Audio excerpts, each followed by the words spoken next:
È un'esperienza che non auguro a nessuno proprio, in nessuna maniera. La mia azienda era stata azzerata, rasa al suolo, quindi dopo 27 anni di lavoro abbiamo dovuto ripartire da capo.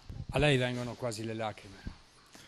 Sì, perché quando parlo di chi mi ha aiutato. 10 anni che hanno cancellato i segni della devastazione di quel pomeriggio del 6 giugno 2009 a Vallà di Riese, quelli che si vedevano a occhio nudo subito dopo il passaggio della tromba d'aria e nei giorni e nelle settimane seguenti. 10 anni che non sono però riusciti a rimarginare in chi c'era la ferita provocata dalla paura, dalla perdita delle proprie cose, dal materializzarsi di un incubo.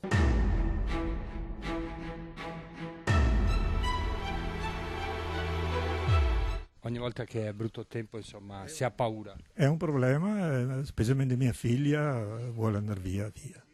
Abbiamo, come dire, salvato la vita. Però il disastro del nostro lavoro è stato che mi ha rimasto impresso nella mia vita.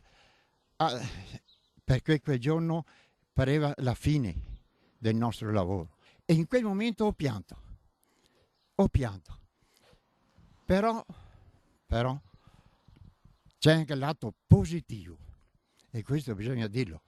Lato positivo che abbiamo avuto dopo la sventura, siamo stati abbracciati da molta gente. I tanti che si sono rimboccati le maniche, che in quei giorni, nei sabati e nelle domeniche seguenti sono tornati a dare una mano, alpini, protezione civile, volontari di ogni genere, ditelo, ci ripetono le persone che incrociamo, che ringraziano anche le istituzioni per la vicinanza seguita al disastro. I danni economici sono stati in gran parte ripianati dai contributi arrivati grazie allo sforzo del Comune di Riese e della Regione Veneto. Rialzarsi da quell'inferno è stato alla fine possibile. Sicuramente la gestione del posto tromba d'aria è stata buona, quindi possiamo dire che il paese si è risollevato, quindi noi possiamo dire che la gestione è stata ottimale del posto tromba d'aria. Vallà, 10 anni dopo, restituisce una lezione che qui tutti hanno imparato. Quello che ci resta di questa tromba d'aria, oltre alla paura di quel momento, è stato un grande senso di comunità che ci ha fatto capire che